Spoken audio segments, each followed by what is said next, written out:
Boy, hey, can you hear this? Yes. What? Yes. It's hot here. Oh, stop. Yeah. G'day. Oh, great accent. So, what's up?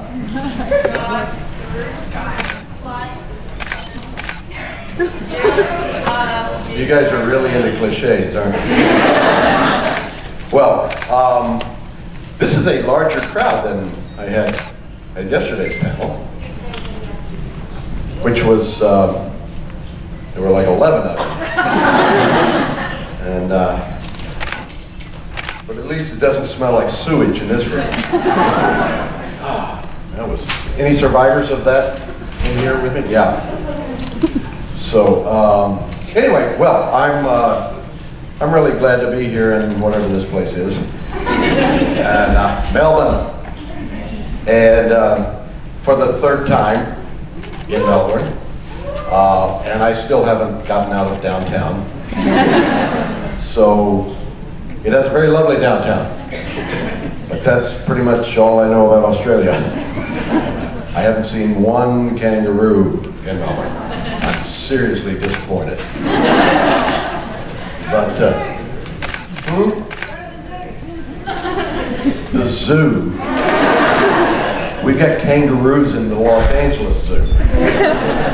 No, I want to see one kicking a homeless guy.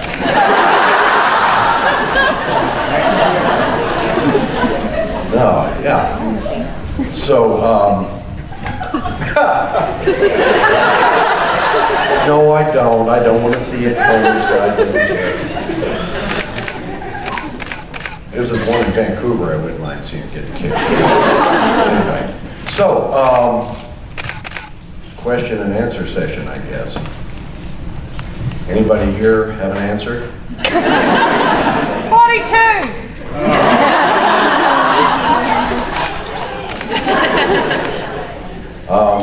There's people running around with microphones here, and they're going to come stick them in your face, I guess. So. Hello, Jim. Name's Mark. Hello. Just a question. Your lifelong interest in George Reeves, where's that stem from? Oh, my lifelong interest in George Reeves. How many of you here know who George Reeves was? Wow, not bad. Not bad, yeah. For the rest of you, he played Superman on television in the 1950s, and I've been working on a book on his life since the 1950s. And I grew up watching that show, and so I was a big fan when I was a kid. And then when I started writing film history, one of my magazine editors asked me if I wanted to do an article on Reeves. I said, yeah. And 612 years later, I'm still working on what turned out not to be an article, but a book project. So, anybody here see the movie Hollywoodland? Yes. Yeah, I was the technical advisor on that, and they got a few things right. So, anyway, that's that. But that's my other life. I'm.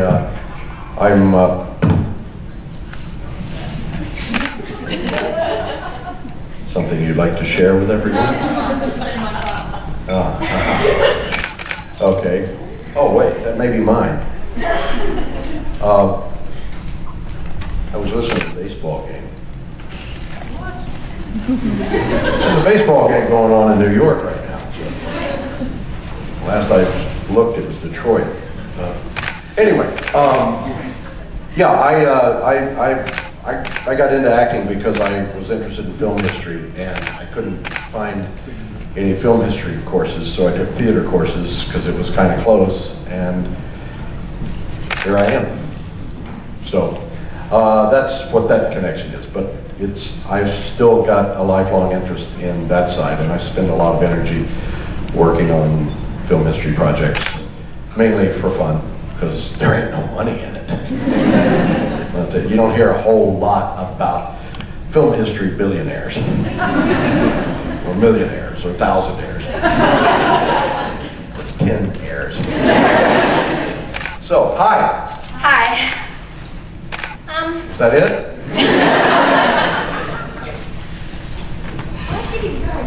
What was it like playing Bobby? It was awful. Can I just say you're amazing at it? Yes, you may. Thank you. It was terrible. You get up early in the morning, you go to work with your friends, you have fun all day, and then you break and they give you a giant lunch for free. And then in the morning and afternoon there's candy. And you work some more with all your friends and have a great time and laugh a lot. And then it gets dark and you keep working for a lot of hours with all your friends and having a good time and getting really, really, really, really tired. And then you keep working for a little while longer and then you go home and you don't feel like going home. That's what playing Bobby's like. Of course, sometimes you're doing it outside in the rain with the wind going 90 miles an hour and you're pretending it's a sunny day in Louisiana.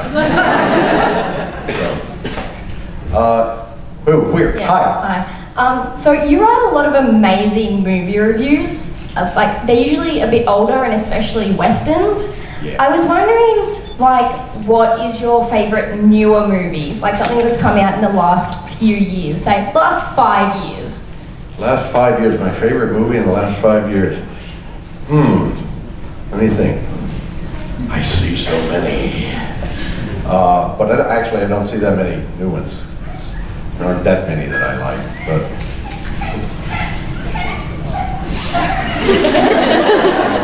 God, I hope that's not a grown-up.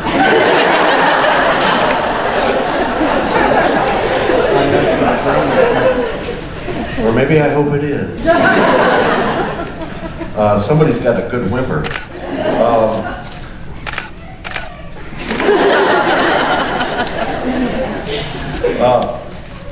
Is that her? Oh, don't take her away. No. Unless she's sick of me. But don't take her away for that. No, she's great. She's great. I had one of those about 9 years ago. She's 11 now, still making the same sounds, but not quite as cute. My kid's cute though. Anyway, favorite movie last 5 years. Oh gosh, I can only just throw out some titles. I can't tell you a favorite because I don't see a list in front of my eyes. But I like The Artist a lot. I like The Descendants a lot. I like The American. I like The Ides of March. 5 years. Avatar was pretty good.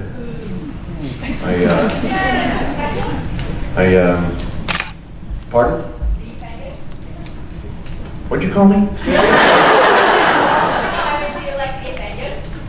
The Avengers, I didn't see it. What'd you call me? I have to confess that when I was big into comic books and stuff like that, I was a DC guy. And I don't think I've ever read an Avengers comic book. That's the one with the hunk, right? Which one? Yeah. The Hulk and the Thing. I mean, one of them looks like new cheese and the other one looks like old cheese. Cheese man. Well, I guess that wouldn't strike terror into anybody's heart. The Thing. That's scary. Anyway, sorry. My favorite part of these conventions is these. Because I get giddy. And wacky, but I try not to get offensive, AKA Sebastian. So, I can't remember. No, I never saw the Avengers.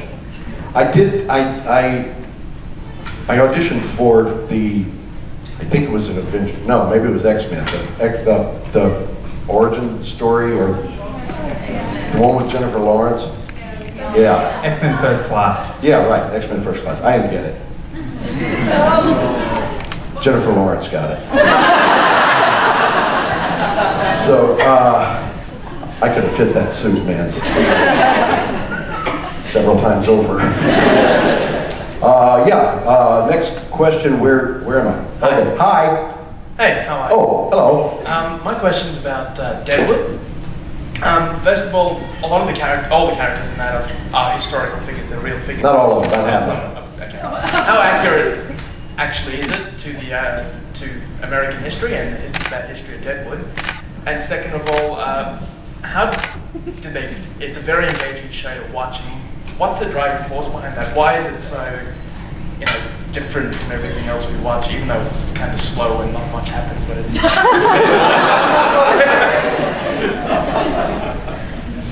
Kind of slow and not much. But it's exciting. You can't stop A watching. ringing endorsement. One that I would find arguable. A lot of the basic parameters of Deadwood are based on history, which is why people were so surprised in the 4th episode of the 1st season. I won't go into what happens in that episode, but those of you who might know your history of the American West would not be surprised, but an awful lot of people who were watching the show were surprised because they didn't know that it really happened. And I hope that's teased your interest in it. There's a lot of real-life characters in it, and one of the disappointments for us, well, it's because you're squeezing her. And running around the room with her. You were over there, now you're over there. What's her name? Alyssa. Alyssa. Don't twist her head like that. Hi, Alyssa.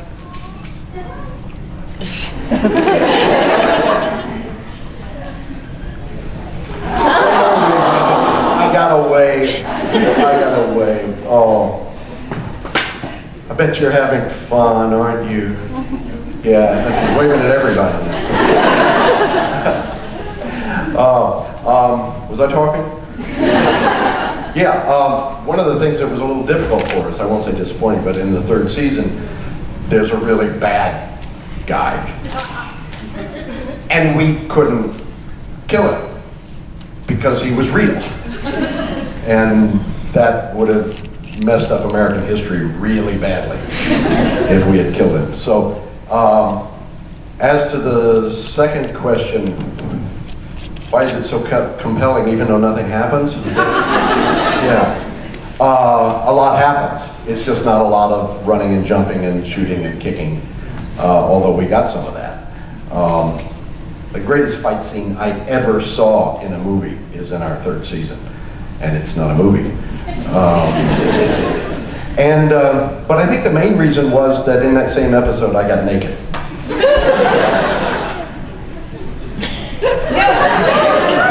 Don't believe me? Hello? Hello, hi. Hello. I was wondering, going back to film history, as she was saying, when was the last time that you were overjoyed to hear about a movie, like a lost film or a film that was partially lost, being recovered, having an original version of it be found? When is the last time? Yeah. Or the next time? The last time. Tomorrow. No, when is the last time a lost film will be discovered? I hope... the last time that you were overjoyed to hear about one that was discovered, one that was rediscovered. Like Metropolis, when they found the original version of it. I have no idea when the last time I'm going to hear that is, but I'm not sure I'm understanding the syntax here. I'm sorry. But Can you explain it? He's asking, when was the last time you actually got excited about hearing? Oh, when was the last time I did? Oh, when was the last time? I thought you were saying, when is the... Oh, no, sorry. When was the last time you were overjoyed? When's the last next time? Okay. When was the last... Well, they just found... fairly recently, they found one of John Ford's silent films in New Zealand, I believe. And it had been considered completely lost for about 80 years. And now it's being restored, and in fact, you can go online and see it. And thanks to somebody in Zed, we've got an ancient old film that probably nobody cares about. No, if anybody cares about John Ford movies, it's me. But yeah, that was the most recent. Yeah. So sorry for the confusion there. That's what you get when you're dealing with a confused man. Hi. Hi. I just wanted to know when Bobby. Yeah. Actually, when you got the script for when Bobby passed away in Supernatural, and then your next script when he was a ghost. How hard was it to make that adjustment in the character acting? Well. This is like an old bus seat.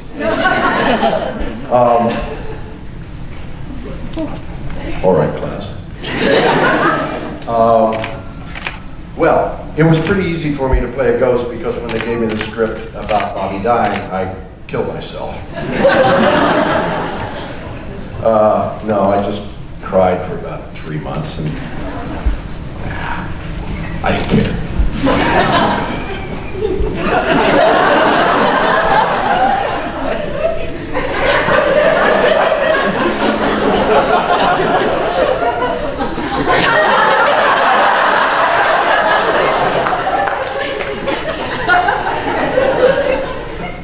Does he work here?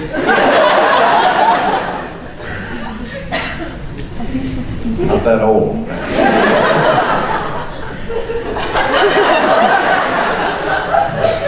This looks way better, right?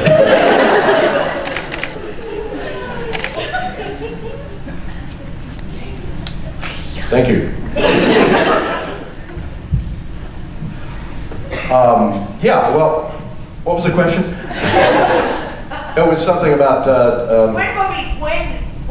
When Bobby died and then he came back as a ghost, like how hard was that for you to adjust in acting? Well, the hardest thing was coming in 30 minutes earlier to get spray painted white. I didn't like being spray painted white. And eventually I made them stop. And then I had to come in 45 minutes earlier so they could daub it on. But it was better than being...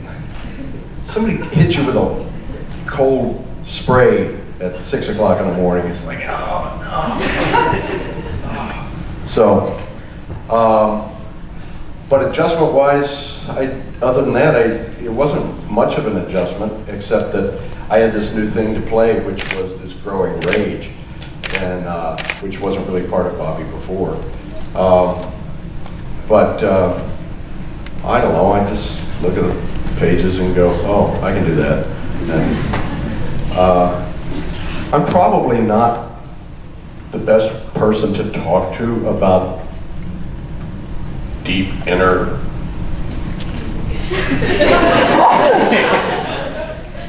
acting stuff. I believe in it. I believe in anything that gets you where you need to get, and I've used that on occasion. But for the most part, I just learn the lines and try not to bump into stuff. Which is a lot easier when you're a ghost.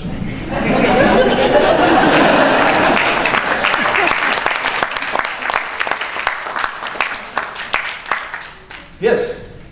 Hi, Oh. Jim. Over here. Hi. Oh, hi. Hi. Were there any practical jokes played on the set of Supernatural? And if so, could you tell us about one in particular that stands out to you? You weren't here yesterday, were you? No. Well, I'm going to change tack here. Well, there was one day that Jensen and I put an alligator in Jared's trailer, and it ate one of the makeup artists. That's a lot better than we don't really do a lot of that. Is it? Yeah. Oh, yeah. And then there was the day that Misha came to work, and we grabbed him and stripped him down and spray painted him white. No, actually,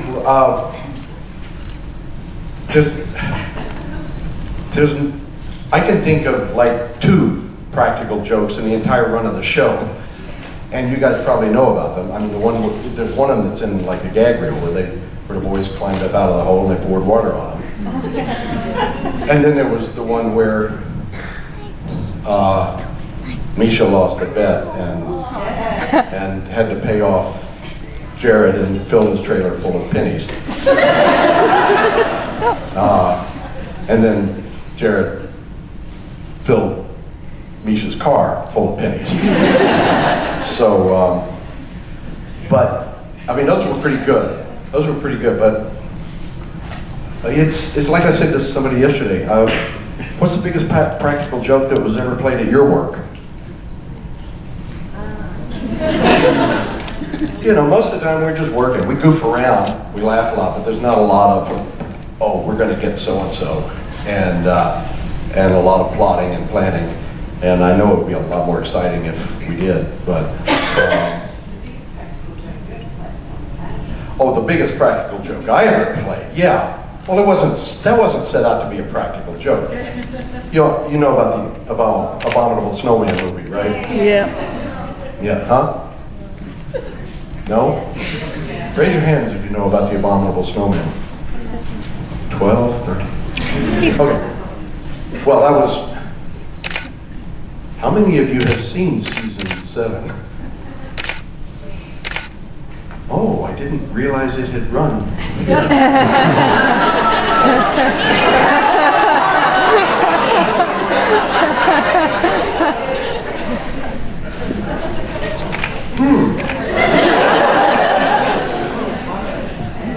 Oh, that's right, it ran on channel download.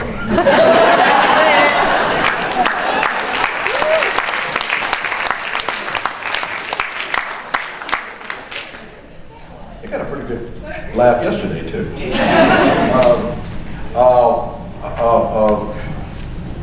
Was I saying something? Abominable Snowman. Oh, Abominable Snowman, yeah. Well, Bobby died, or whatever it was he did in episode 10. And then for episode 20 or so, they were bringing Bobby back as a ghost. But for some reason, oh my God, there's a chipmunk in the middle of the...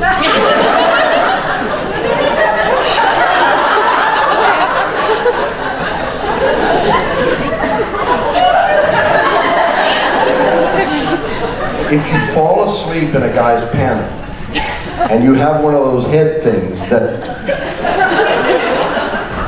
you're going to get caught. Anyway, for some reason, I get recognized on the street in Vancouver more than any city I ever go to. I don't know why. But for some reason, I'm always getting stopped on the street there, and it never happens in LA or most other cities, but in Vancouver a lot. Maybe it's because they know we shoot there, but I went back to do the first Ghost episode, and I realized somebody's going to see me on the street, and they're going to tweet, I just saw Jim Beaver on the street in Vancouver, he must be back. And I thought, I got to come up with an excuse for being in Vancouver that doesn't involve supernatural, so not to pull the wool over anybody's eyes, but so that the surprise would work when I did come back. Because I thought it would ruin it for everybody if they all knew. And then there's this big reveal, and everybody goes, yeah, we know. So I made up this movie that I was shooting in the mountains north of Vancouver about the Abominable Snowman. And I started tweeting about my adventures on the set of that movie. And then people were saying, well, tell us more about the movie. And I'm like, oh, okay.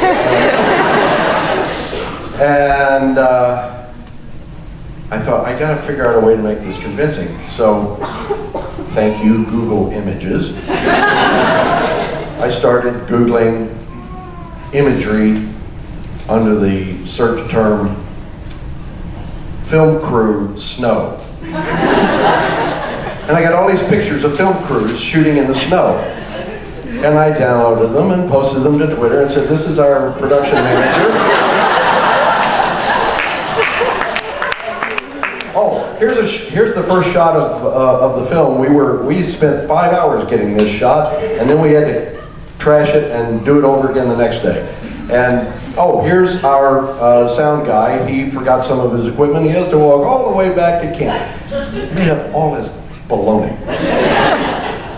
And what I really liked was I posted 2 pictures of myself that were not me. They were of guys with snow and ice hanging off their beards and mustaches and eyebrows. And I mean, like, close up. And nobody got it. I thought, this is cool, man. And I was so happy because, to the best of my knowledge, nobody really picked up on the fact that I was actually in Vancouver shooting Supernatural.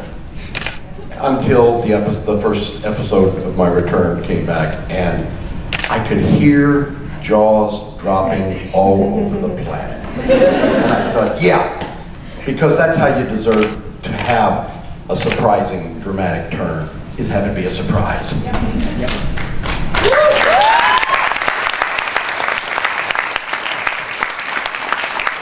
I regret to say, or I don't regret to say, that even the picture of the frozen quail was, that was Google Images. Yes? Hey Jim. Hello. I was wondering, you said you're interested in DC Comics. If you could be or have any superpower, what would it be and why? And you can't say ghost or something like that. Just to be clear. At the moment, I'm thinking X-ray vision.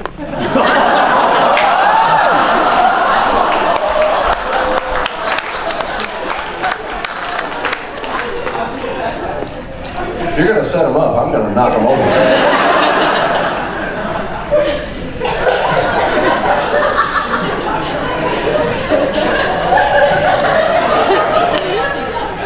Took your breath away, did I? Oh, well, turnabout's fair play. Yeah, that'd be a pretty good one. Flying, that'd be nice. You could hover outside 3rd-story windows and stuff.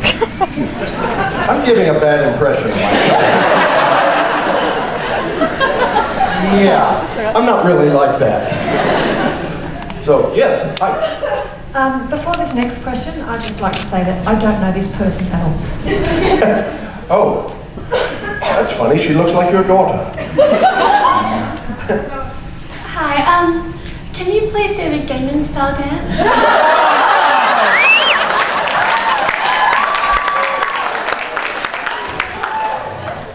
I'm scared because I don't know what she said. Can you please do the Gangnam Style dance? If you know what it is. Oh, it's funny. I keep seeing that on the internet, and I keep saying, I gotta look at this thing because a lot of people are talking about it, and I don't know what it is. I haven't got a clue. So,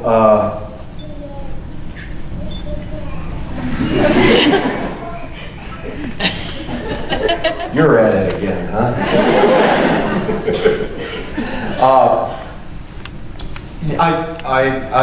I don't know what it is. I don't know how to do it, and if I did, I probably wouldn't. Pardon? Would you like me to show? No. Yes.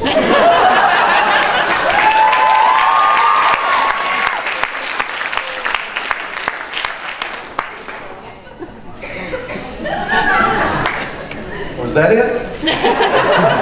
Oh no, you've got a broken foot. Okay.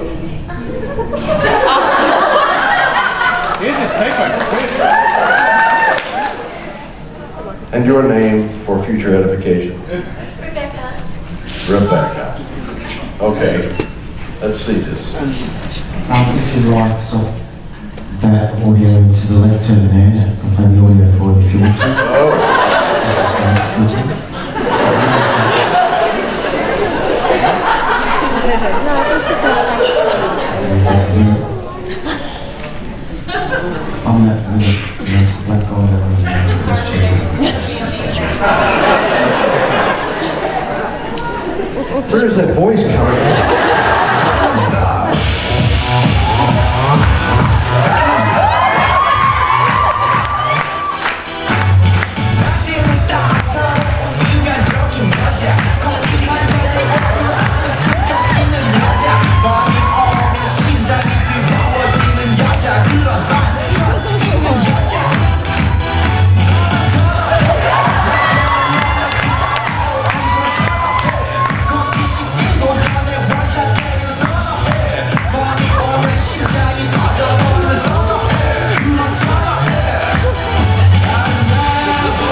I can understand why you didn't want to admit knowing her.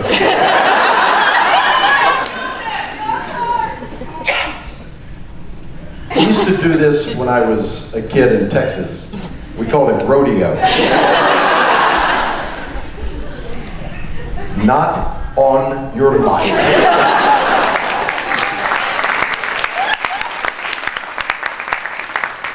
First off, you didn't come here to see me keel over dead.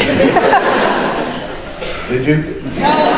Okay. So, wow, that was the first time that's ever happened in panels. I think I'll sit down. I'm tired. So, okay. Well, the answer to that is no. Anybody still here? Oh, hi. Hi, I was just going to ask how your daughter was going. My daughter is going great. She's 11 years old, about to turn 34. And I suspect that sometime in the next week or two, she will invade Poland.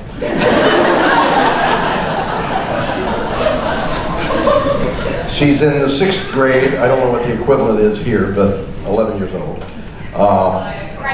She's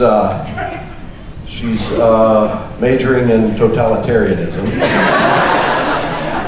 And she is the light of my life. And she's shortening it considerably. So she's very smart, very funny.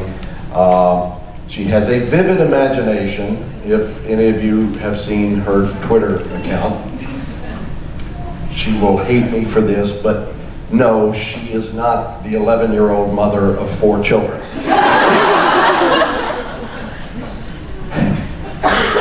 Or even 3.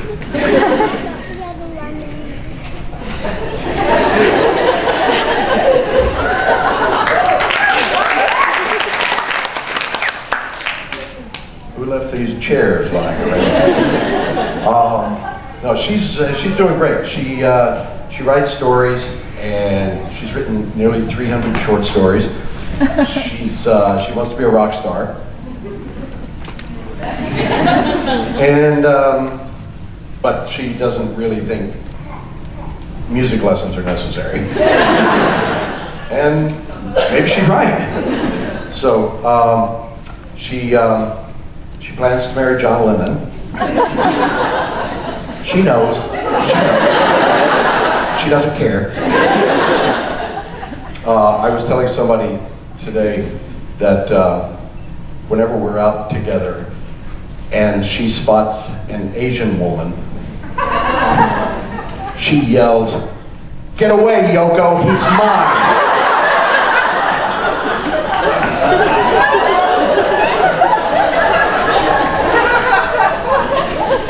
She did that once in first class on an airliner. And it was Yoko.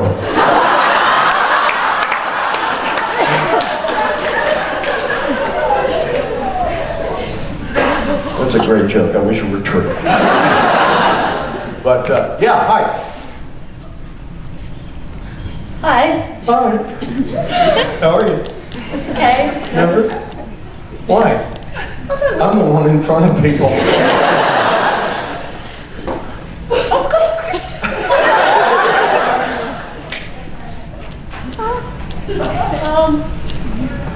Take a deep breath. Slow. You breathe fast like that, you'll topple over.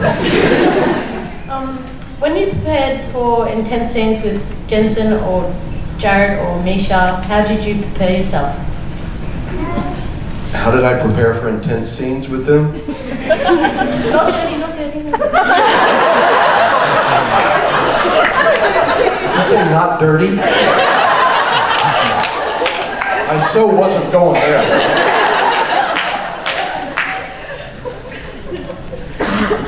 It's DL.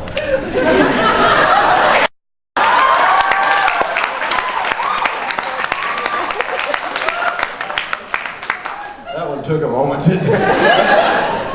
Oh my God, did he say that? With Jensen and with Misha, I prepare for intense scenes just like with anybody else. You just, you run your lines, you get it.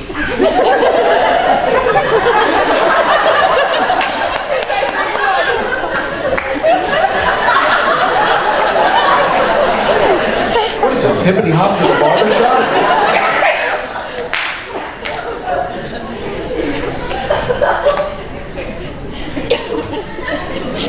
Rats leaving a sinking ship. I just prepare the way I normally prepare. Having fun.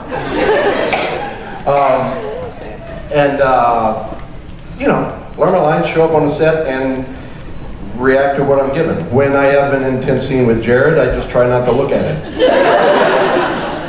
Because Jared doesn't let you have an intense scene. Jared is the world's largest puppy. And, of course, if the camera's on him, he'll get all intense and puppy dog eyed.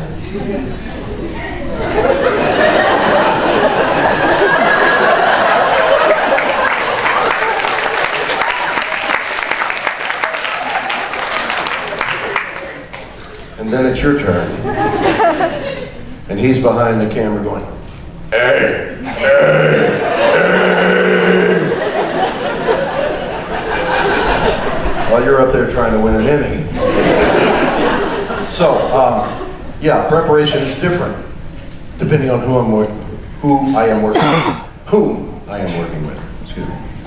Big grammatical auditorium full of chipmunks. So, not a great answer, but that's it. Oh, hello. What advice would you give for young actors? Don't. No, I would. No. Seriously, I would say bone up on rejection. Get as much as you can now so you're used to it. And no, I would say read every play you can get your hands on. Read every biography of actors and directors you can get your hands on. Read the history of the theater. Read. Nothing has done me more good as an actor than having started out that way. Not acting classes, acting classes have helped, have been wonderful, but being really steeped in the language and the history of the theater and how things have worked or not worked for other people is invaluable.